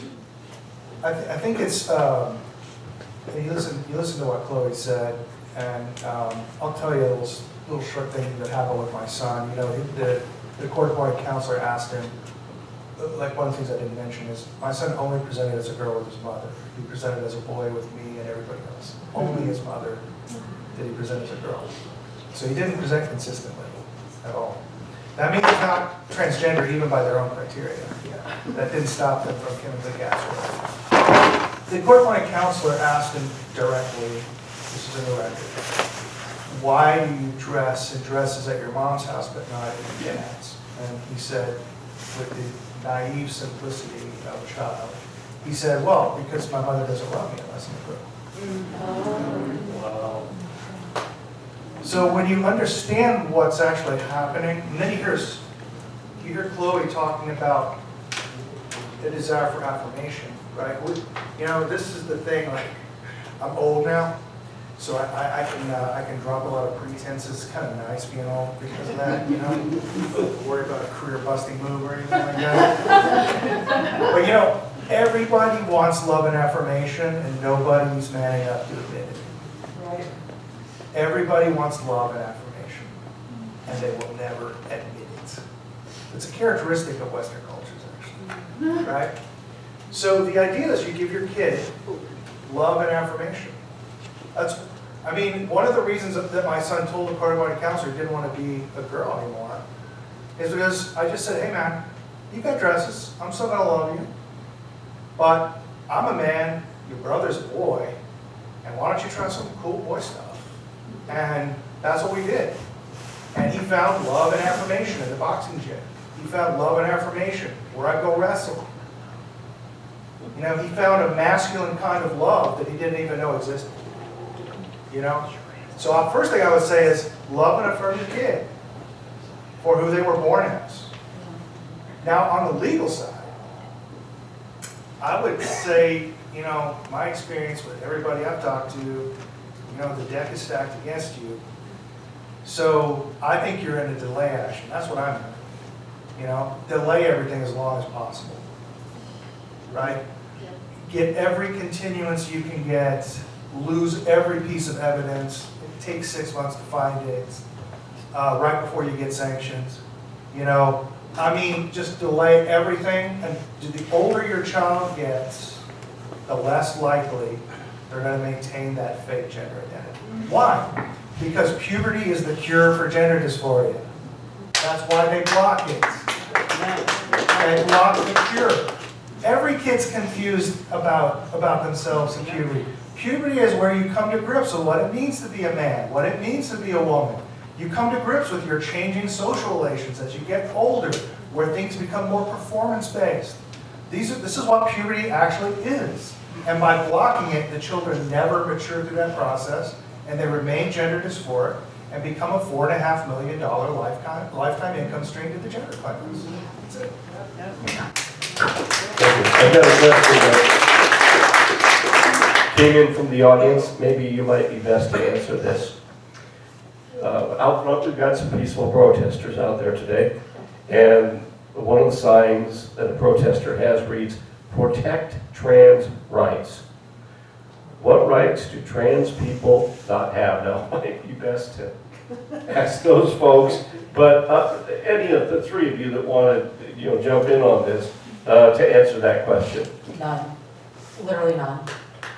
When they're talking about protecting their rights, they're talking about protecting the rights of the government to take away children from their loving families. They're talking about the rights of the doctors to chemically castrate children and speak for children who are not old enough to consent yet. That's what it comes down to. That is all that it comes down to. They're not actually talking about the rights of these people. By doing this to a child, to anybody really, you are stripping them of their basic human rights to having a healthy, fully developed body and to having children of their own one day. Let me address that. So I went to bat for the Texas Attorney General several times and helped him avoid impeachment. And so I finally was able to, well, I wouldn't say I bribed him, but let's just say there was an exchange of words about things. And I got a legislator to formally request an opinion from our Attorney General, which is required for our Attorney General to issue an opinion. And I asked him, is this illegal already under existing child abuse statutes? And Ken Paxton put his top attorneys on it, and I met them after they put it out. The longest opinion ever issued by the Texas government. And they concluded that if you go through the juridical tradition all the way back to England in the medieval period, it has always been illegal to sterilize children. There's never been a time where it has been legal. Procreation is a fundamental liberty interest of children, and no parent can take that away from a child. Well, you might know, or you may not know, but Texas traces its legal history through Spain, not through England. So they went through the Spanish juridical tradition and found exactly the same thing. And then they went through all of modern federal law and found exactly the same thing. So children have a fundamental liberty interest in procreation, and these procedures sterilize children. So that's the first thing. Second thing is, what they're talking about rights, there's a problem in the discourse about rights in this country. And it has been ever since I got involved in politics when I got off my lazy ass in my 20s. The American conception of rights is not like the European conception of rights. So when somebody says rights, it's philosophers call it negative rights. Right? So no one can interfere with you if you want to dress like a woman and looks dumb. You can look dumb and dress like a woman, there's no problem. You're an American, nobody can stop you from doing that, right? But you don't get to tell an employer that you get to dress that way at work. You don't get to tell me that I have to use female pronouns if you're a man. You don't get to force me to do things. That's a positive conception of rights. And we don't have that. So in some ways, the question is incoherent from the other side. They do think that they're enforcing rights, but it's completely against the whole American tradition and understanding. That's right, the difference between negative and positive rights. Adam, did you want to add to that at all? No, I don't think in my opinion, we're not going after, if you want to transition, go ahead. But I'm just talking about don't transition kids under the age of 18. I think that's what we're all seeing here. I mean, if you want to transition in 20, 30 years old, you've lived a long enough life. And I've even said that in court. If my son came up to me at 18 and said this was a decision that he was thinking about doing, then we're going to treat it accordingly. But at 4 or 5 years old, that little boy has no clue, unless he is being treated and groomed to think this way and know the difference between men and women. So. That's a very good point that you make, and I'm reminded of the story. There was a first gender reassignment surgical was a New York man named George Jorgensen who was transitioned to a female, or to look like a female, in 1954. And this was done in Copenhagen. And he changed his name to Christine Jorgensen. And you can read about him online. He also wrote a book. But in listening to the three of you, and particularly in Chloe's testimony, it got me thinking about that case. And Mr. Jorgensen died many, many years ago, but I wonder if this individual was ever truly happy. Because you talked about these types of changes don't bring happiness. And so I sometimes wonder if that individual ever honestly put down their feelings of whether they were truly happy or unhappy with what they did. I think that the problem is that the metric of success for these medical treatments is happiness. Good point. We are not looking at the overall quality of life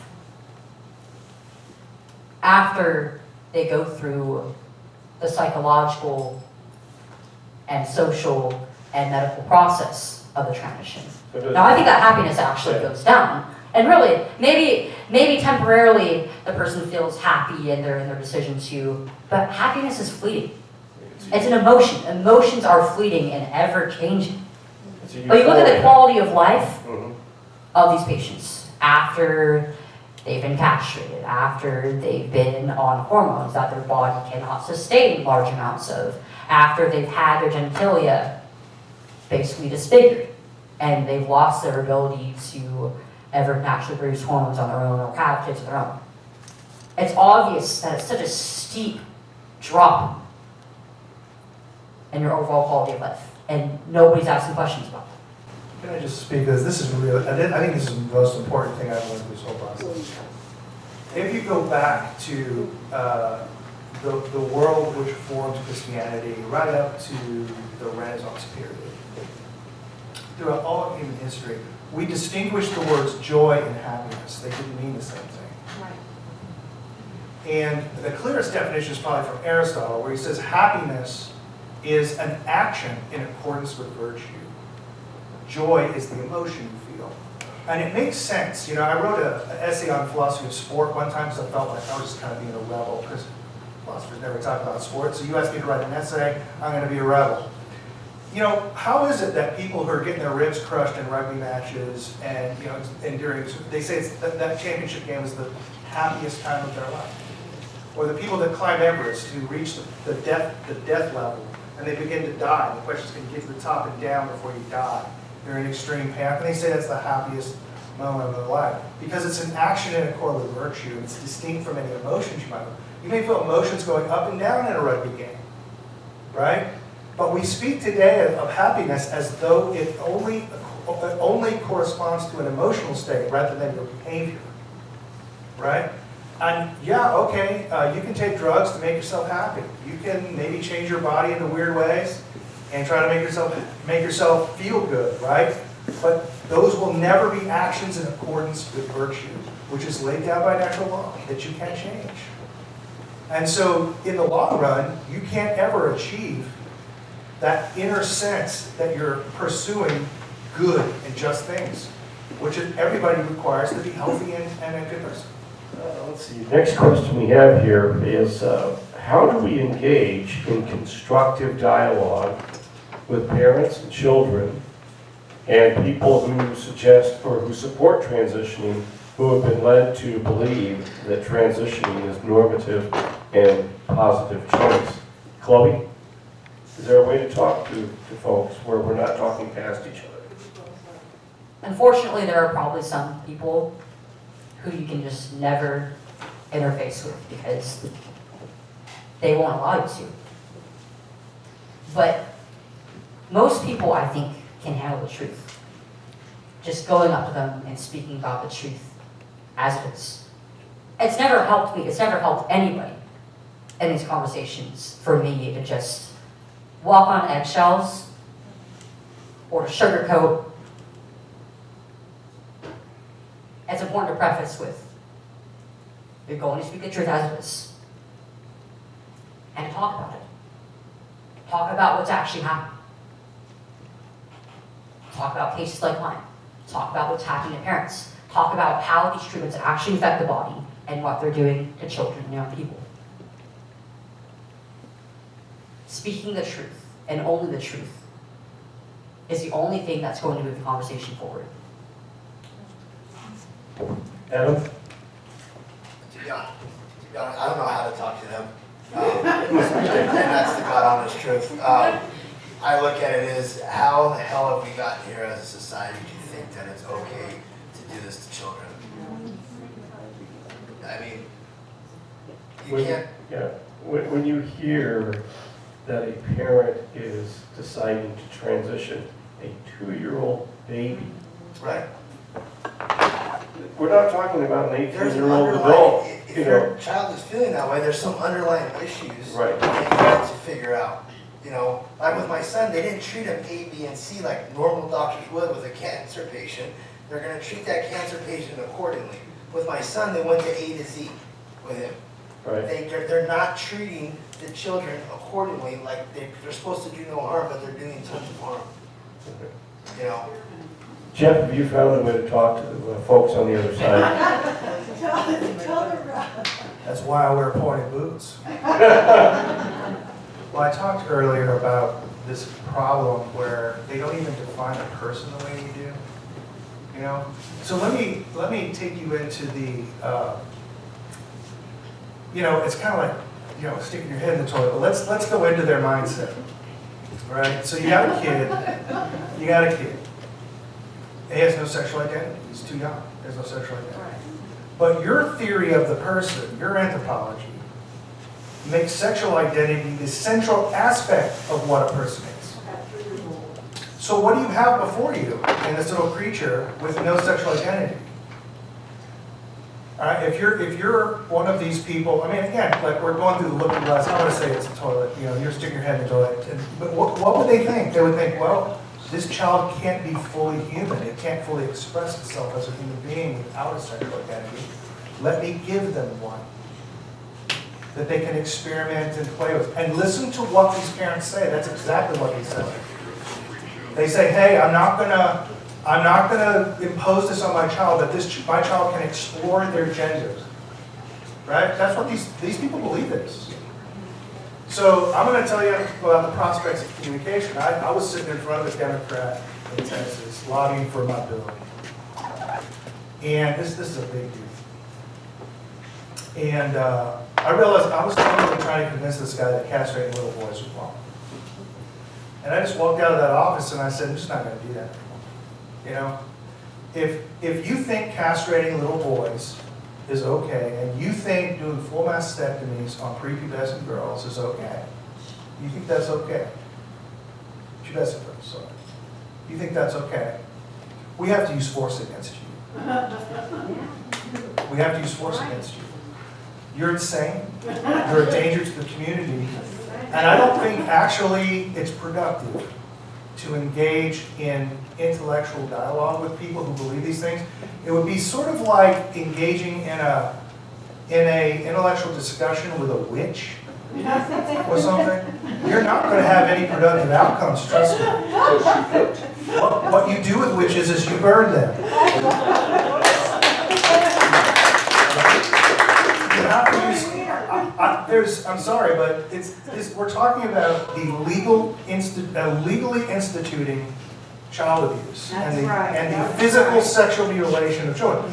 We passed laws. You have laws in this state against female genital mutilation. So it was wrong when a Muslim does it, but it's right when a gender doctor does it? Right?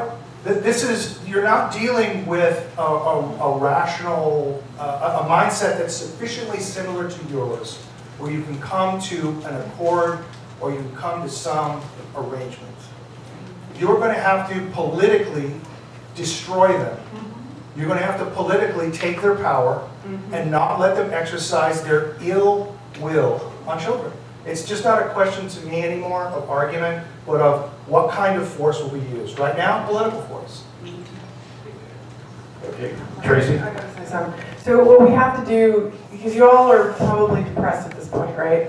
So what we have to do is we cannot participate in making this a social norm, okay? I was extremely moved by you, Chloe, because I didn't expect you to say this, but boys cannot become girls and girls cannot become boys. It just isn't, you can change your appearance, but it's just physically impossible. There is a legislator right now, I think it's Sanchez, and it's Assembly Bill 89. Have you guys heard about this? She's a courageous legislator because the legislature has lost cause. There are good ones, but they're outnumbered by the bad ones, like Wiener and all his cronies.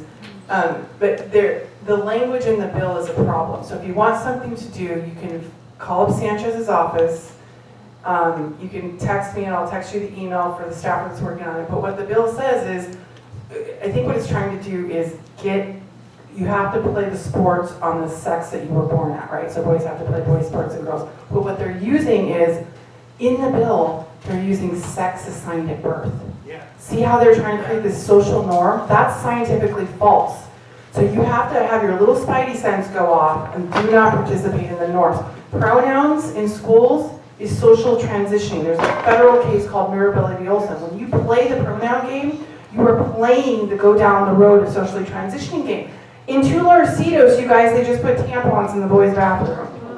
For those of you who don't know, this is our local elementary school. So you need to call up Scott Peterson, and you need to ask him what the hell he's doing with tampons in the boys' bathroom. That is creating a social norm that boys can become girls, and that's what you are charged with, is do not participate in the social norm. And when you hear somebody else participating in that odd social norm, like the tampons in the bathroom, you need to call them out on it. And like Chloe said, do it with the truth. Just do it with the truth. Boys can't become girls, and watch their face. I did that with them out there. They were really nice. They're not really here about kids. They're just here because they're queer. You know, that whole thing. So anyways, there we go. Thanks, Tracy. I want to go back to Jeff for a moment here.